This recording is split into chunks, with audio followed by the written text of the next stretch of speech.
So as we go through this, you know, what's in the infrastructure bill? We did it on Google and look, well, you get a lot of information. So let's just quickly talk about it. It's $1.2 trillion bipartisan bill that's investing in clean transportation infrastructure, clean water infrastructure, universal broadband, clean power, remediation of legacy pollution, resilience of the changing climate. And you'll see the big numbers. I'm not going to go through all of them. Public transit, $49 billion. EV infrastructure, $7.5 billion. Electric buses and transit, $7.5 billion. Infrastructure financing, $20 billion. Other infrastructure, you know, broadband, $65 billion. Power, grid authority, $73 billion. Resilience, $47 billion. And again, I'm only pointing these out just to show that there's so much in here that's also very good for, that's all good for communities, all the things that we want. We just went through COVID, not having access to broadband in the community that I live in Houston. There was no great access to broadband. So making sure we can make sure our community members are benefiting from all of this and everything that you know, rich communities have too. So what's in the bill? What does it mean for the country and climate? We get to repair our roads and bridges with a focus on climate change mitigation. We keep talking about it, but this bill has money in there for that. And it's also got equity built into it, which is critical. We keep talking about it again, it's in the bill. National network for electric vehicle chargers on highways and rural areas, and especially in disadvantaged communities. If we want to talk about having electric cars, we need to have a place to charge our vehicles. Electrifying thousands of school and transit buses across the country. This is important. Fixing the nation's lead service lines and pipes. Mayor, I know you know about this and why this is so important at very local community levels. High-speed internet, facilitating expansion to renewable energy, clean infrastructure financing authority to leverage billions more into clean energy and transportation, and legacy pollution. We keep, again, it has a huge impact on our communities, important for us to be making sure we're addressing that.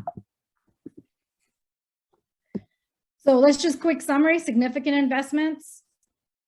Still missing key drivers for climate change and climate ambition that reduces emissions. If anyone has read the IPCC report, I read it. Jean, I know you will talk about this, but it's terrifying. And we have to get ready. And then $500 billion in new transportation infrastructure spending, which is huge for Secretary Pete, because that is a lot of money that will go through. And just to put this in context for a second, all of the American Recovery Plan post 2009, all of it in 2009 was $800 billion. So this is $1.2 trillion, significantly more money, $500 billion in new transportation and infrastructure spending. So with that, I think it's important that, we work through, and because we know we need a challenge, we need to make sure we go through this. So I'm going to stop sharing. But this is a big day today, and this is why this conversation is so critical to have today. So I'm going to go right into the panel because I think it's so important that we go in. As you will see in the chat, if you have any questions, please send them in the chat. We will make sure we try to address them as much as possible. So I would like to start with, Congresswoman Underwood. She serves Illinois' 14th congressional district, was sworn into the 116th Congress on July 3rd, 2019. First woman, first person of color, first millennial to represent her community in Congress. And she's the youngest African-American woman to serve in the U.S. House of Representatives. And Congresswoman, I will just say, I have been a huge admirer of yours and everything you've been doing, and just your approach to how you work with your community, the way you have represented your community, and the care that you bring for your community and everything you do. So thank you for being here. Well, thank you for having me. I'm really excited about the progress we've seen today and about tonight's conversation. Thank you. Did you want me to jump in about the infrastructure bill? Jump on in, Congresswoman. Okay. I'm going to leave this to you because you're going to talk, I know, about the infrastructure bill, but what more is needed? Yes, so I'm really excited about the bipartisan infrastructure package. You know, it includes really important provisions like the $47 billion that's set aside to help respond and mitigate things like the wildfires that we're seeing, droughts, coastal erosion, heat waves. In my community, climate change has shown up as extreme flooding and extreme precipitation, which has had a significant economic impact. My district is half rural, but it's half suburban. And so our farmers have just been getting crushed by all this precipitation. And so, you know, we need these resources because when we talk about resiliency, part of it also means adaptation. It means making sure that end users, regular folks like you and I, have the resources that we need to continue to do our work, run our businesses and thrive. And so that's why I'm excited about this package. It's something that regular folks understand. Here in the heartland, in the middle of the country, people are excited when you start talking about bipartisan things. And so even though the package that the Senate passed today may be missing some key Democratic priorities that we'll have an opportunity to include via reconciliation, this special process that we can use to usher legislation through the Senate with a simple majority, we're going to be able to have comprehensive impact once both bills are passed. And so that's what makes me so excited. And I know that it will have a great impact on all of the communities that we serve.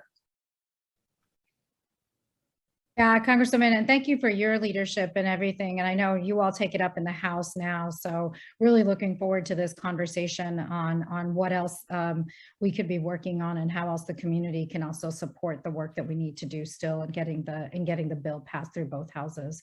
From here, I'm going to go to Mayor Quentin Hart from Waterloo, Iowa. Mayor Hart is the first African-American elected to the office of mayor in the city of Waterloo. And Mayor, you were also a huge supporter of Pete during the campaign, really appreciated the support. But and we were talking right before this and how when you were on the campaign, you were also looking at infrastructure and you were talking about infrastructure during that time. So would love to hear from you and sort of what this means for you and your community. Well, thank you so much for being here. And I'm very honored to be here with all of our incredible guests and fellow panelists. This means everything to a city like Waterloo. It was a couple of years ago that Secretary Buttigieg and myself were looking over the Park Avenue Bridge.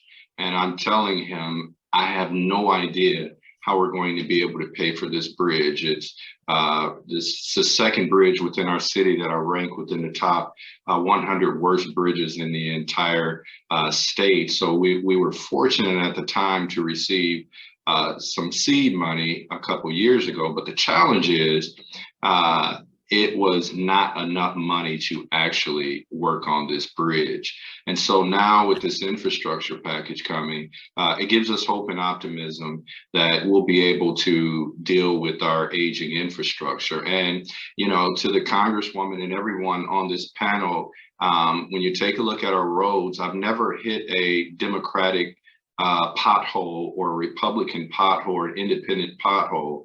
And so our deteriorating road conditions make it an incredible challenge, along with our transit system and so many other areas. And we all know how COVID has exposed some of our broadband and interconnectivity challenges. So this means everything to me on a local level.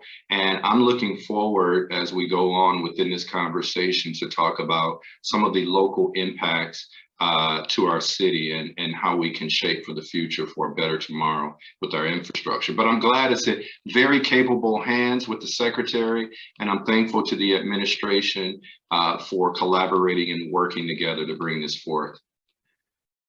Mayor, thank you. And it's so important just, you know, if we want to compete in the world around us, we need to make sure we have the infrastructure that we can compete as other countries are really building up the infrastructure, and making sure our communities can benefit from that is super important. So thank you for everything you're doing. I'm going to go to Kathleen Welch. She's at Corridor Partners. She's a principal and NRDC board chair. She brings decades of experience in advocacy, campaigns, and philanthropic experience. with leadership in state and national groups and the Legal Services Corporation, as well as Executive Director of Equal Justice Works. Kathleen, first of all, thank you for all of the work that NRDC has put into getting this bill passed and building the support in communities, but really thank you for your leadership. Thanks, Sonal. I'm really glad to be here. I have the honor of serving both on the NRDC board and on the board of the League of Conservation Voters, which is an awesome thing to be able to do. And I also run something called Climate Leaders, which is a group of donors who've come together to try and get big, ambitious climate policy passed. And it's really amazing to be here with you, my fellow panelists, but also on this historic day. Not only did the Senate pass a bipartisan infrastructure bill, but it also moved on to a bill that is going to be transformational for climate policy. Now, let's face it, the infrastructure bill was not a climate bill, but there are great things in the bill for the country and for climate, as Sonal said. And I don't want to lose this point.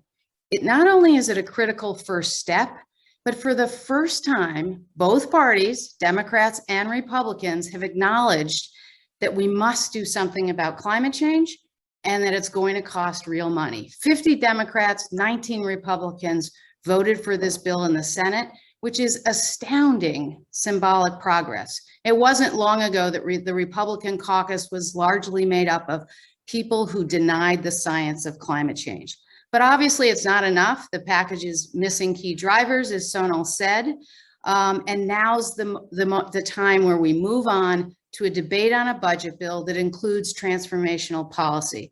This is the biggest opportunity we've got to make progress on climate in history.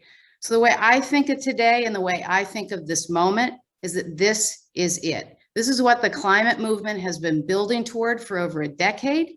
It's the driving reason why groups like LCV and NRDC helped elect Joe Biden and helped secure the majorities that enable Speaker Pelosi and Majority Leader Schumer to lead on climate. And we can get this done.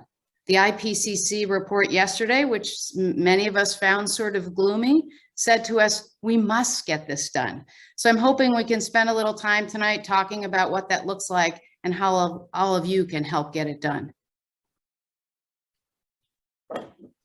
Awesome. Thank you, Kathleen. And now I'm going to take it to Jean Karpinski. Jean, it's so great to see you again, having worked with you in other places, but just importantly, Jean is the president of the League of Conservation Voters. Again, thank you for all the work that you have done, Jean. And he's also a graduate of Brown University and Georgetown University Law Center. Jean, I teach at Georgetown, so nothing, just have to sort of hold up on that. But it's great to have you here. And again, thank you for all the leadership that you've given in getting this passed too.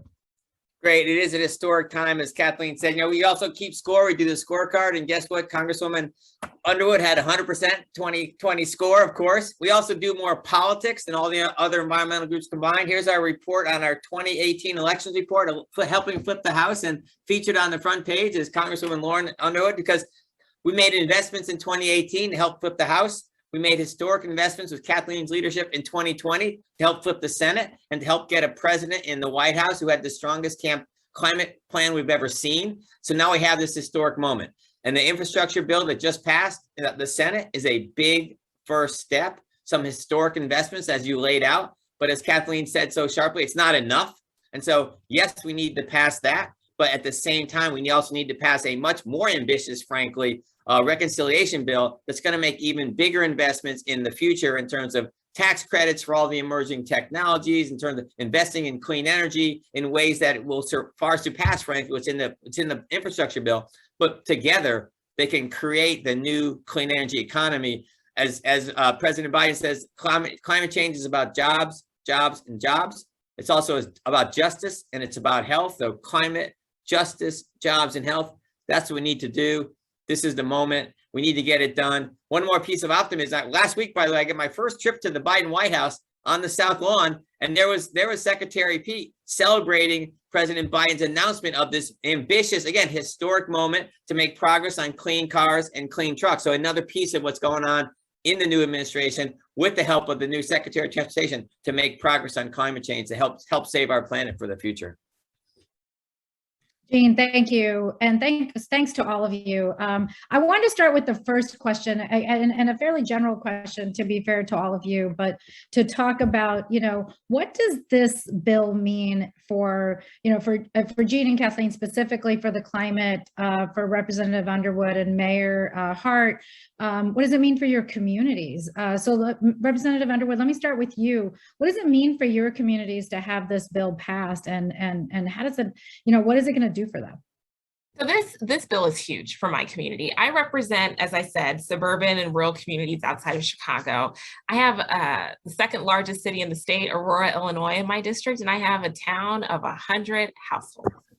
And so it's the smaller communities that haven't been able to upgrade their broadband, right? They don't have any connectivity. They have these bridges in the rural communities that have been taking trucks that are overweight with the corn and soybeans as they're trying to sell their goods in this global marketplace, and they're just seeing the deterioration. We are investing in our community, and that is what is so very exciting about this moment. But I also think that we have, I think somebody needs to mute. We have. Who's gonna tell us what it feels like? I don't know. You're accidentally unmuted. I know one. Go ahead. Sorry. His brother-in-law. Huh? He got Johnson, and then he got. Oh, sorry about that, Representative. Oh, there we go. Okay, no problem. So anyways, my community is very excited. One of the things that we talk about with this package in particular, we're talking about 2 million new jobs every year for the next 10 years. And these are not just jobs. These are good jobs. These are high wage jobs. These are often union jobs. We're talking about the opportunity to create career pathways for people where they don't have to relocate, right? These are jobs that cannot be outsourced. And we're talking about an opportunity to put people back to work in the heartland. I mean, I think it's just extraordinary. And so there is a significant economic benefit to my community when we make these key investments, when we make investments in rail and public transit, commuter rail, when we make investments in airports, when we make investments in, I mean, this is more than a highways bill, but even in our interstate system, right? These things are incredibly important, and that's why I'm excited. We're putting people to work. We're doing it focused, at least as Democrats, we're focused on resiliency and sustainability and transitioning to a clean energy economy. And with the provisions that will be in the reconciliation package, we're going to be able to just lean all the way in and just accelerate the progress to achieving these bold goals that President Biden has committed us to. And Representative, I just want to repeat that number that you said, 2 million jobs a year. I mean, that is not a small number, and those are long-term jobs of where the economy is going. So absolutely. Mayor Hart, I know you, this bill means a lot for your community too, as you were talking about the bridge. What does it mean to you and what it, how it helps your community? As soon as you call me, I cough, right? But like I said before, it means everything. The city of Waterloo has had 2 500-year floods within the past, within 7 years.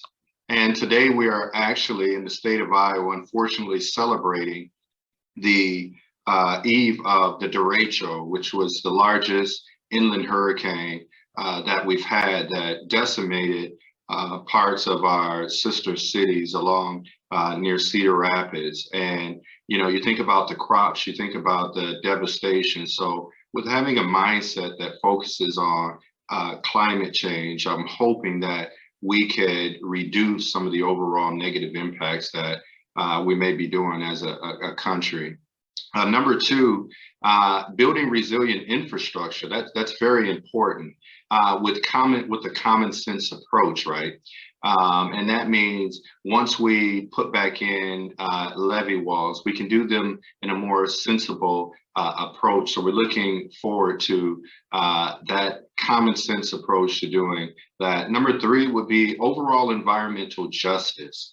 You know, years ago, there were decisions that were made to bring highways through local communities that have had an impact on Black and Brown citizens within our community. And now we have the ability to rewrite some of those wrongs and create a more stronger communities and a better quality of life in neighborhoods. And, you know, what greater threat is there to our overall country than our overall power grids, and trying to decrease our dependence on, you know, oils and some of those foreign sources. So, you know, there's so many different levels, in addition to the Congresswoman mentioning putting people back to work and jobs.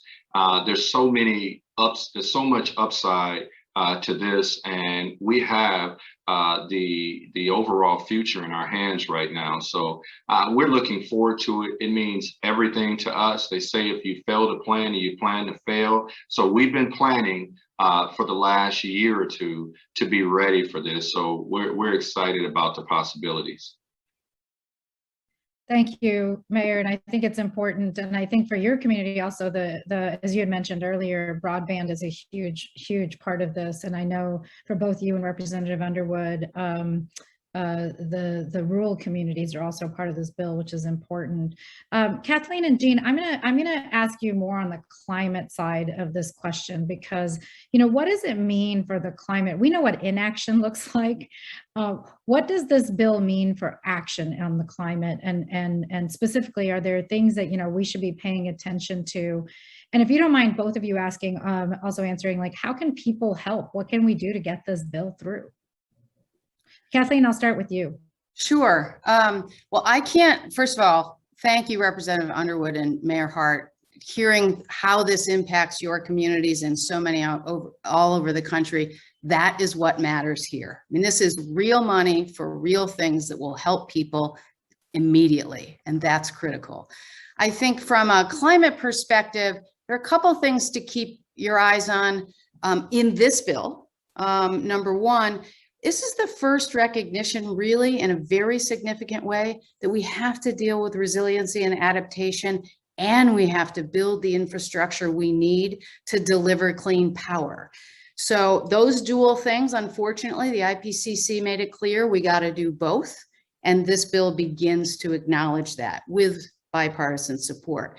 The provisions in this bill on climate that deal with the power sector, $73 billion in clean energy transmission investments and modernizing the grid, are hugely important, because we've got to find ways to get that clean power from where it's built, which is largely going to be in rural districts and states, to where it's consumed, which is largely going to be in urban places. So these transmission investments are hugely important. Similarly, the investments in energy storage and battery manufacturing, going to create jobs, going to create the innovations of the future that will allow us to keep making progress on climate, and the same on electric vehicles. Those are the three key places, I think, on climate that matter a lot, but we cannot take our eye off the next bill. And I don't mean to undermine this bill, because it's hugely important, as has been just demonstrated, but where we're really going to have the transformational change on climate is in the reconciliation bill that unfortunately will only draw Democratic support at this point. And I'll let Jean speak to some of the big policy things we can get done in that reconciliation bill. How people can help, I mean, we got to pass both. We've got to finish this infrastructure bill. At the same time, we've got to get this reconciliation bill done, which will be an overall $3.5 trillion with nearly $1 trillion, if it's done right, on climate-related investments. And so, you know, this is what I would say to everyone. Tomorrow, call your senator and representative and tell them that you support these transformational climate investments in the reconciliation package and completing the infrastructure bill. We've got to communicate to people, to our elected officials now, that climate matters, that it's a priority, and that you expect them to get it done. That's the first thing I would do. The second thing I would do is join LCV, join NRDC, or one of the many climate groups leading the fight, and stay on top of the news. And then once we win, because we are going to win, right, Representative Underwood? We are going to win on these. We've got to make sure that these two bills are popular with voters. So we're going to have to organize in our communities and make sure people know about it and make sure they support it. And then last thing I'd say on what people can do, and I don't probably need to say this to this crowd because you've already demonstrated that you do this, which is get involved politically. Our ability to keep up the momentum and to keep winning on climate depends on having elected leaders like Mayor Hart and Representative Underwood and Joe Biden and Nancy Pelosi and Chuck Schumer and all those folks to get reelected and to continue doing the work. Whatever we get done this year is still going to be a start. We're going to be working on this for the rest of our lives. This is a big, hairy, difficult problem. And so we need leaders who care. So we need to get people out to vote, giving to candidates, volunteering for campaigns, and the most consequential midterm elections of our lifetime, which will be in 2022. And LCV is awesome at helping people figure out how to do just that. Jean? Jean, you got a layup to you. You're on mute. So you will definitely see some specific improvements and changes, as you've heard, when this bill becomes law. And that will include things we talked about resiliency, but it's also, we'll see more electric school buses. We'll see more mass transit. We'll see more EV charging stations. We'll see more investment in the grid. A lot of important pieces of progress. But as Kathleen said, and I'll say this but every time, it's not this infrastructure bill, bipartisan bill by itself is not enough. It's not primarily going to cut the emissions we need to cut to solve the climate crisis, which is going to take decades, as we all know. And as the IPCC report educated us yet again yesterday. No surprises in there, but just raise the stakes very clearly. And we really actually appreciate that, even though it's scary, and it was. But we need to do much more. And that's why the second bill, the reconciliation bill, takes bigger steps forward to actually cut the emissions we need to cut in the next decade, frankly, to make the first big down payments. And I'd say the three most important pieces of that bill are, number one, and there was a couple questions in the chat. So it will have the most historic set of tax credits, 10-year tax credits, to invest in solar, wind, automobiles, buildings, a whole set of tax credits that will advance the technologies of the future. That's number one. Number two, there'll be a version of a clean energy standard that will incentivize utilities to get more and more clean energy and penalize them if they don't. A lot of states have made progress doing this, but we need a national push on this, and that will do that. And third, we're going to need yet bigger investments, both in communities that are impacted the most, which are communities of color primarily, as we know, and also just more broadly in the infrastructure to make sure we're going even bigger in the investment. So the clean energy tax credits, the clean energy standard to make sure we get clean power of utilities, and much more investments across the board, including, as one specific example that's very popular, a climate corps of young people working across the country, taking some of those many jobs that Congresswoman Underwood to build the infrastructure, to build the resilient projects, and all the other pieces we can do. So a lot of really important pieces in this bill, but much, much, much more that needs to be done. So frankly, in terms of spending time right now, lobbying, because again, the way we pass these bills is because elected representatives in Washington hear from folks back home.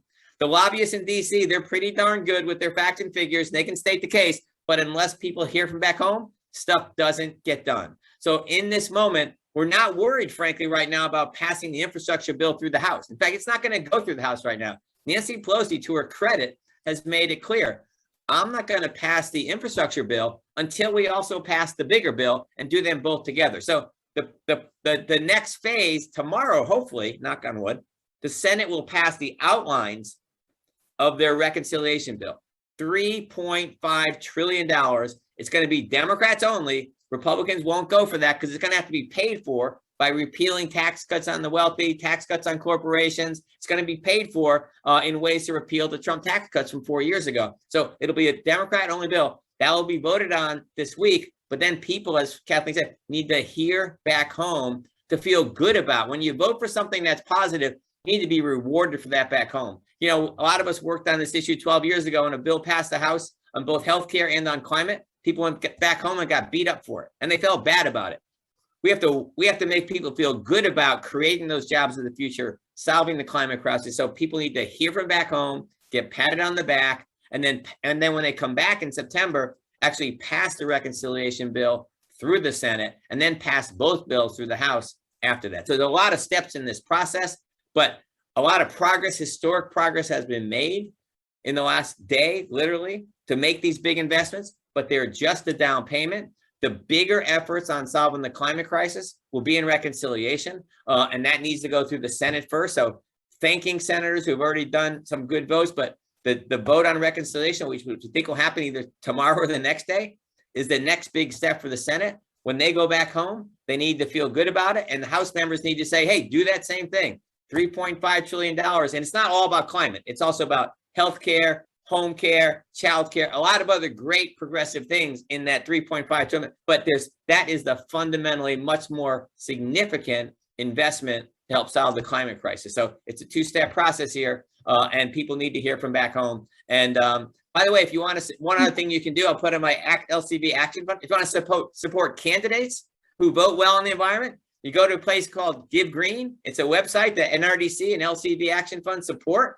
People, you'll see Lauren Underwood there, and many other candidates. You want to support candidates who are in tough races, give them your money, but use Give Green so that they know you care about the environment when you give them money. So that's a lot of stuff to do, but an incredibly important moment, and we can't miss this moment. Jean, thank you. One quick question I've seen several times in the chat. For those that are in Republican districts or Republican states, how can they be helpful? And what can they do? Who should they call? Should they call the Democratic senators in Congress, congressional members? Like how can they push their community, their members? So first of all, we're, in the world that we live in, when it comes to election time, you can give to candidates who live elsewhere. You can actually make phone calls on behalf of candidates who elsewhere. You can sit in your living room and help other candidates by giving them money, by making phone calls and helping them get out the vote. That's what we saw in 2020. So that's one thing. But also, if you think someone is not going to be helpful, they still need to hear from you. They need to feel pain if they're not stepping up to help solve the climate crisis. We've actually made a lot of progress there. If you go back about half a dozen years or so, many Republicans were basically saying proudly, climate change is a hoax. In fact, when Trump ran for president, he was saying climate change is a hoax. Because there's been such an outpouring of support and criticism of folks who said that outrageous thing, most folks have actually stopped saying that. They still don't support the solutions we need, but they've at least backed down low. So if they don't vote for things that are important, they need to feel that pain. They need to hear from back home that they're not with the future, they're with the past, and call them out on that. And it's good to call them out. I know Congresswoman Underwood wanted to jump in on that one. I do. So here's the thing. I think that as advocates and as activists, we're really energized when it comes to accountability. And that's an important piece, but that's not the only piece. What we're talking about right now is still about building support. So even in the Senate is passing their outline, but they haven't passed all of reconciliation yet. And so they're going to be called to task to vote on some individual provisions. And those folks are going to be on the record. And some of those Republican senators may be with us, even if they're not going to vote on final passage, right? And either way, even if they vote no, this is going to pass. Those dollars are going to be coming through their states, and we need them to understand both the nature of the problem and the potential impact that it has. Why? Because like it or not, no matter what party these folks are from, they're influential people. They're influential over state and local legislators. They're influential over where those dollars go within their communities. And we need them to understand. They're not going to always share values. They're not going to talk about things in the same way, but you can get to a place where you have a positive working relationship, even as a constituent, even as an advocate. And so, yes, we can organize to try to vote folks out. We can mobilize our constituents and our friends to make sure that we're doing those accountability measures, but I don't want us to lose sight of the opportunity that lays before us to make sure that we are trying to build that bridge in an infrastructure analogy, build that bridge with folks so that we can work in partnership when it comes to implementation. Let's not just assume because someone is a Republican that they too are not interested in solving some of these big problems that have big economic consequences for their communities. And I promise y'all, when the TV camera is not on them, they are oftentimes willing to engage directly. That also means, though, that you have to act in good faith too, right? If they think that you're a threat, then they might not engage you in that same way. Yeah, Representative Underwood, Jean, thank you both. I mean, again, reminder that we need to show everybody that we care about what's in these bills and want to get it done, and not back down because somebody might be publicly saying something, because they also need the support. And so everybody, Democrats and Republicans, we need to keep pushing this conversation. Mayor, there's a question here from Susan on how do we show that infrastructure is where taxpayers can see their tax dollars at work? And there's a way to make sure that the messaging to show that this is actually government doing its job. And it's not just about taxes, reducing taxes, but it can be about, taking taxes from the corporations and the wealthy and applying it to actually long-term investment. How do you think about it when you talk to your community? Well, it's interesting because it doesn't make a difference if I'm at a basketball game for one of my kids, or if I'm at a church, or if I'm at a leisure activity. I could be in a bathroom stall, right? And someone would come in and talk about the fact that we need our potholes fixed, or someone talks about we need a bridge fixed. And infrastructure is something that we eat, live, and breathe. As I mentioned before, there's no Democratic potholes or Republican potholes. There are potholes that need to be fixed and need to be addressed. And people are able to see us when we're able to fix roads and build bridges. You know, I think the biggest part of it is now having an administration that takes a sensible approach. They say you can't solve yesterday's problems with the same mentalities that have created them. And that division that has kept us from being able to start to address these problems seems like we're at a cusp where we can actually start to see some of that change. But I will tell you, I don't believe we're out of the woods yet. I know Representative Underwood is working very hard on the House side, and I think we still need to communicate with our House of Representatives to let them know, Republican or Democrat, that they need to pass an infrastructure bill also that will support our local communities. And so we have a consent decree for our treatment plant. And we are making major changes that we have to make based upon some of the regulations from the EPA. We still need support for clean water and some of the challenges that cities across our entire country have had to deal with. We still need clean water, and we need support to be able to make those things a reality. And so from drinking water to broadband access to your treatment plants to the very roads that you drive on, to the bridges that you pass water, large masses of water on, those are all local issues and things that we need to address. So we see that every day, but some places our resources are tapped. And we need incredible federal partners that have an understanding about how to get these things done and the significance of making sure that we have all the necessary resources possible. So please communicate with your House of Representatives. Please communicate still with your senators and your state representatives, because we need all the support, all the energy to help support Congresswoman Underwood and their efforts as well. Yeah, and I think there's a question in here, and I think you, Mayor, you answered a lot of the questions about what does this bill do, and that is, it's very much about people's lives.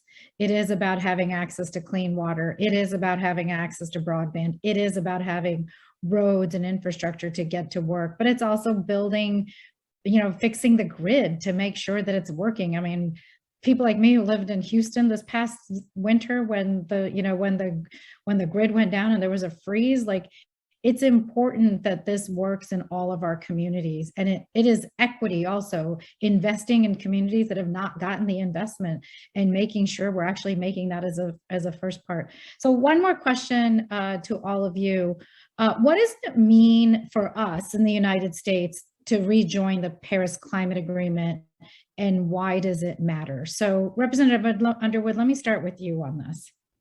Well, this is important because this was an opportunity for so many nations around the world to make a shared commitment to address a shared problem. So often we talk about climate change and the impact domestically. We talk about it in this hyper-local way because that's the way that we as Americans often experience it. But the fact is, you know, we have other nations that are very high carbon emitters. We have other nations that are experiencing the devastating impact of rising sea levels, people being displaced, this idea of climate refugees. We are already in this reality. And so when we can have an international agreement and partnership to set bold goals, to hold each other accountable, and to work towards solutions that everybody can agree on, it's just extraordinary. So the Paris Climate Agreement is, to me, foundational.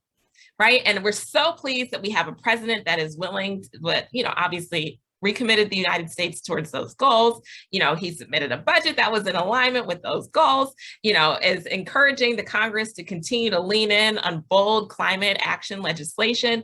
That's also important. But I think that what we're talking about today is taking action beyond Paris. And that's why it's so exciting that we're able to do it as united Democrats in Congress, right? So the issues and where we have these fractures and fissures and disagreements, they're not on these provisions. So let's just be very clear about that. House Democrats are united on these climate provisions. We're going to see if the Senate Democrats are, but I suspect that they are.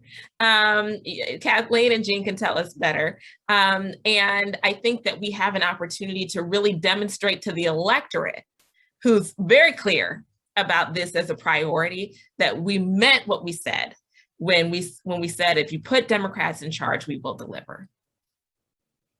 Jean, do you want to take on the Paris Climate Agreement and why it matters?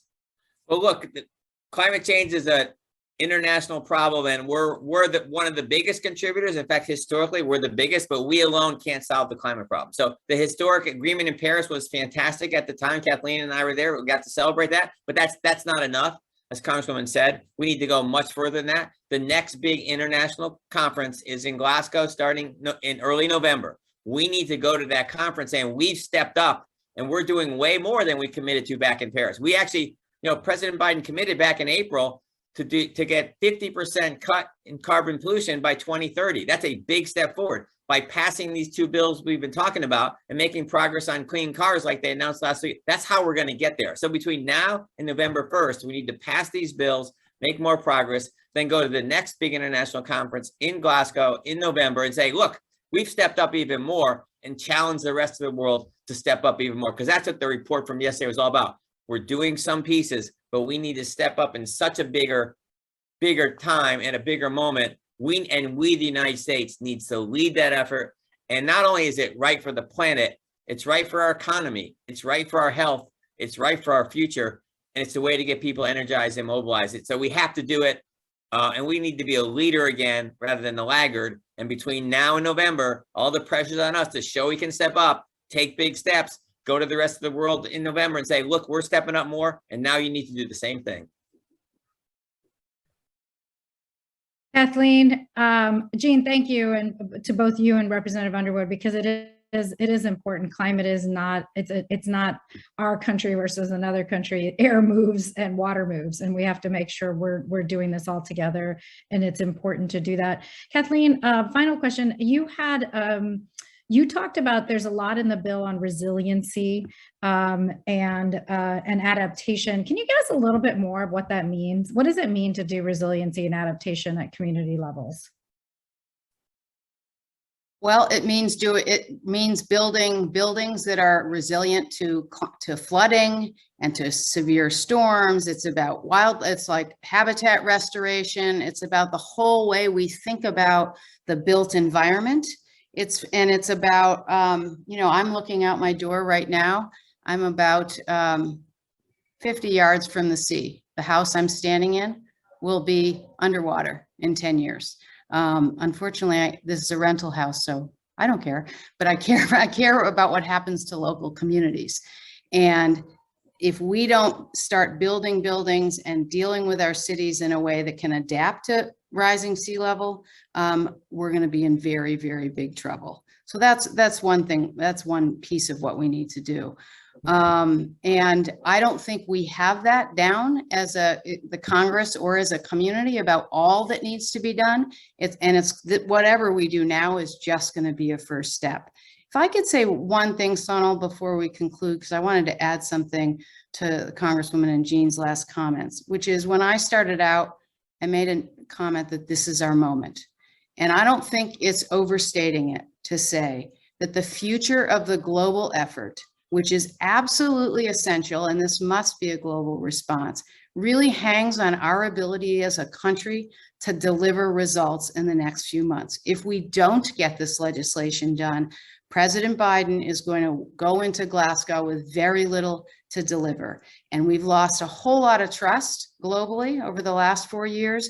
President Biden has done a whole lot to make up for that. We need to deliver. And that means every one of us on this call really needs to reach out, contact their representatives, organize their neighbors, help get these 2 bills over the finish line, and help make sure that they're popular when they're done. If we do that, we have a chance to meet what the science tells us we've got to do. We can put ourselves on the path to big, ambitious climate outcomes that can turn the tide on this issue. If we don't, I think that we're in big trouble. So this truly is our moment.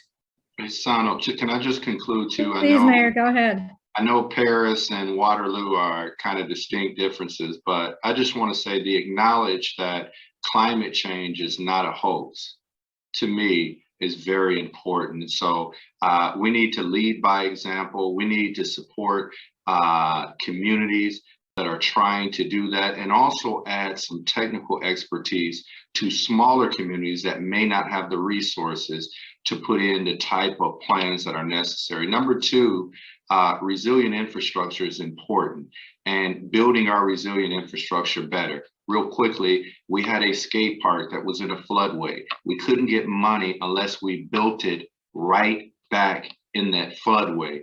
But if we moved it to an area that didn't flood, then we didn't get any resources. Levees in parks. So building back infrastructure that is better and resilient and smart is something that we're looking forward to. And those that have questions or any types of conversation, I got to give a selfless plug to Quentin Hart IA on Twitter and on Facebook and on other mediums. Please, I'd love to hear some of your comments as well. Thank you. Mayor, one more question for you just to close out. How do we make sure the money is also going to communities that haven't gotten it, that there's an equity component and that we are equitable in our approach? Well, I was a huge proponent with our ARP dollars of direct allocation to communities, because we know exactly where those dollars and those resources need to go. But any type of conversation where you talk about or ask the bottom line question about environmental justice, how this has an impact on local communities, would be critically important to moving our communities forward. Because I said earlier, we can't solve today's problems with the mindset that created them. So asking the question up front, making sure that communities have the technical expertise from the federal level, which I know our secretary has an incredible grasp of, will make all the difference in trying to solve the problems we have today. We have legacy pollution from old industries that used to be in our communities, and support brownfield support, gray field support, to be able to clean up some of these areas and help solve those challenges, but also incentivize and create opportunities for business and home ownership and partnerships. And quality of life will make all the difference. Bike trails, walkable streets within brown and Black communities are highly important. And I know Congresswoman Underwood is a champion in those areas. So we have a very capable group to be able to lead us through those conversations. All right, we're going to do rapid response on this last thing. Last thing you want everybody to take away from this call. Representative Underwood. We need your help. Just because the Senate took action today and we're very excited does not mean our work is done. There are conversations that we need you, yes, you, the folks that are watching this conversation to have in your communities to make sure that your representatives understand your expectations. Say thank you when the folks have delivered as you're continuing to push for more. Jean. First of all, remain hopeful. Yeah, I was reading some of the chat. There is a lot of gloom and doom story out there, but we can do this. We got to remain helpful. It's in our power to push our elected representatives to do exactly what Congressman Underwood said. We have the chance to make historic progress. It's in our power. We need to make sure it happens. One thing that, by the way, gives me the most hope is the younger you are, the more you care about climate change. Young people have helped make the climate movement a much stronger movement, and more of them are engaged. That's what gives me hope, and we all need to be hopeful for the future because that's what we need to do. Oh, sorry, Kathleen. Failure's not an option, folks. We got to get this done. We can get this done. Get active, get engaged, call your senators and representatives tomorrow and stay engaged. We can do this, and we will with your help. Mayor. Inaction is not an option, and we've seen what's happened when we haven't moved forward. So please continue to talk to your senators, continue to talk to your representatives across party lines to make sure our communities have exactly what we need. We are competing against the world, and we have too large of an economy not to have the type of investment to infrastructure that's needed and necessary to propel us to the future. I just want to say thank you to all of you. What an incredible conversation. What incredible energy to our audience, to Win the Air audience. We have a lot of work ahead of us. The passing of this bill is just step one. Do not stop engaging. Do not stop calling. Do not, stop. We've got a lot of work ahead of us. Let's get moving because we got a lot of work to do. And let's give help to all of our congressional members. Join League of Conservation Voters, NRDC. Let's make sure we get this done, and let's make sure we support our mayors like Mayor Hart to make sure they can deliver for their communities. So thank you all for engaging, and thank you for tonight, and really appreciate Representative Underwood, Jean, Mayor, Kathleen. Thank you so much for your insights. Take care. Great to see you all. Keep up the great work. Thank you.